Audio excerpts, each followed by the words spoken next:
And once that war takes place, it is inevitable that it would eventually become nuclear war. We don't know whether it will start as nuclear war or whether it will be a conventional war which will eventually become nuclear war. We don't know. I'm not a prophet. I don't have an angel speaking to me, no. We know that the war is going to come soon, because the longer they wait to attack Russia, the stronger Russia becomes. And the nice thing, the wonderful thing that makes our hearts so warm is that Russia is not afraid of them. If Russia is standing up against the oppressor, then why can't you see that you should support the one who is standing up against the oppressor? Why are you continuously blind? What can I do to wake you up? Russia knows that nuclear war will destroy Russia. They know that. But the Orthodox Christian Russian people are not afraid of death. No. No one is saying to Putin, be careful, we don't want nuclear war.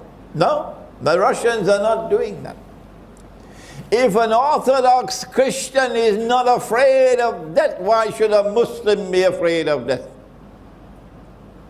If an Orthodox Christian is setting the example of courage in standing up to the greatest oppressor that the world has ever known, why can't a Muslim be the same? What's wrong with the world of Islam? Why have we lost our courage? We should not be afraid to die. A Muslim is not afraid to die. And tonight, from Surah Al-Amin, we say to NATO, even if millions of us have to die, we don't mind. We want the oppressor to bite the dust. Before we end, Islamic eschatology not only explains these events unfolding, like the collapse of the monetary system that's coming around the corner. When your paper money can be used, as wallpaper. And the only money that there'll be in the world will be electronic money, digital money. So you don't need any money changes anymore. There's only one money for the whole world. It's invisible money, it's intangible money. You can't take it out of your bank account. And if they don't like you, guess what they'll do to your account? They'll freeze it. Yeah, you have no money. And then you come to me to complain? No, no. If you're sensible, you do like the Naqshbandi, the Sufi order, the Naqshbandi. The Naqshbandi are telling their people to keep dinar and dirham. Sheikh Nazim, rahimahullah, who died a few years ago, he ordered all his followers to keep dinar and dirham. Very sensible. Very sensible. The Naqshbandi, I am told, are going into the countryside and farming, organic farming. Very sensible, very sensible. I have to pause now because I get lots and lots of emails. I get them from Belgium, I get them from France, I get them from Britain, I get them from the United States, I get them from Algeria, I get them from Morocco, all over. Sheikh, where is the Muslim village? We want to come and join the Muslim village. We want to leave this godless world and come and live in the Muslim village. Well, the answer is, well, my students in different parts of the world, they buy land and they put animals on the land and they're doing some farming, but none has built the villages yet. But let me tell you the story of one of my students. He's Malaysian, and he's the only one to have done it so far. He sold his house in KL. He gave up his job, which had riba. He looked on the internet and he found land, which was cheap. And he bought 1 acre, cheap. And he went and built his house. He didn't get a contractor, no, he bought the material and he employed the men and built the house. He planted rice. He planted date palms, different kinds of date palms. He planted fruit trees. His 1 acre has now become 6 acres.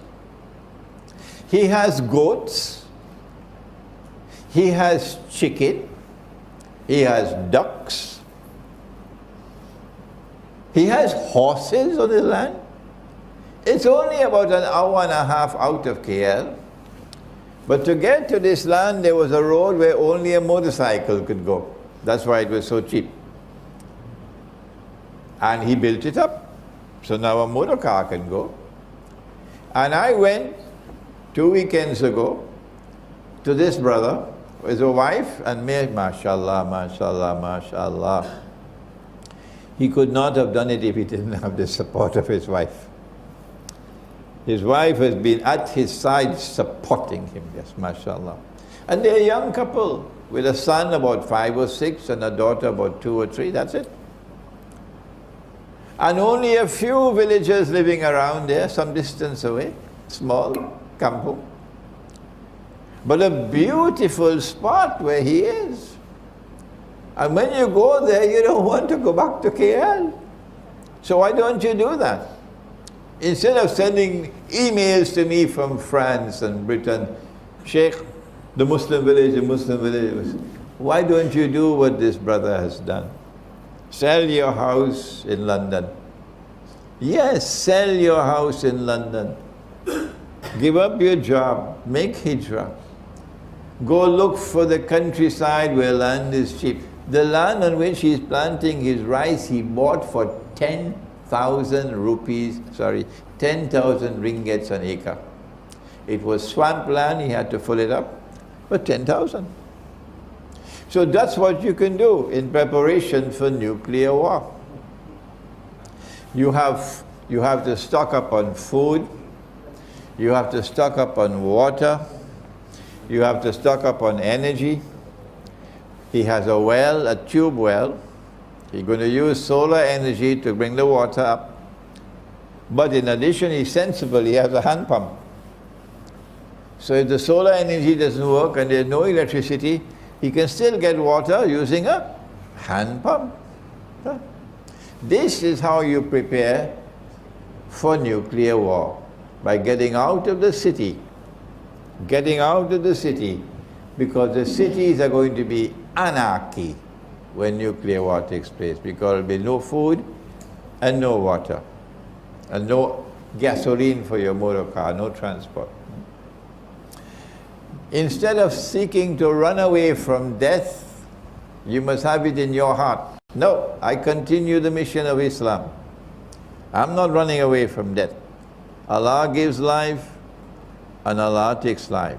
But I have a duty to try to protect my family as best as I can, and that's why I'm moving to the remote countryside. Before I end, not only does Islamic eschatology explain the events which are unfolding in the world, like nuclear war, like the collapse of money and so on. One world government ruling you from all over, only one world government. Islamic eschatology also tells you what's coming tomorrow. And the most important event to come after the Great War, he said, sallallahu ta'ala alayhi wa sallam, he said, khurujul malhama. Who is he speaking to? Mu'az ibn Jabal. Hadith in Sunan of Abi Dawood. He said, khurujul malhama, Fathul Constantinia. That the next event to occur after the Great War or the Malhama would be the conquest of Constantinople. That is why they changed the name to Istanbul. Not only did these wicked people not only did these wicked people with a capital W, not only did these wicked people change the name from Constantinople to Istanbul to hide the subject, they did more than that.